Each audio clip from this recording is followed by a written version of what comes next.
Well, I saw your question on the discussion board. Got your words down here, but they got a nice picture. You got a tire here.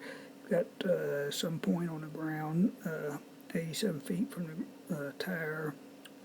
Got an angle here to this point, 25 degrees, and to the top, I guess, is 40 degrees. You want to know this distance.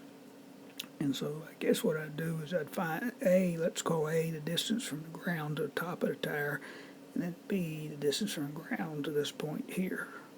So I would find A and B and then subtract, X would equal A minus B. So how do we find A and B? Well, if we start with this 25-degree angle, tangent would equal opposite over adjacent. So tan of 25 would equal B over 87. So tan of 25B over 87, multiply each side by 87. So B is 87 tangent 25 degrees. Make sure you have it in degree mode when you put it in the calculator. Then similarly for A, this angle here is 40 degrees. The tangent of 40 would equal A over 87. And that's what I have here. Multiply each side by 87. So 87 times tangent of 40 degrees is A. So I now have A and B.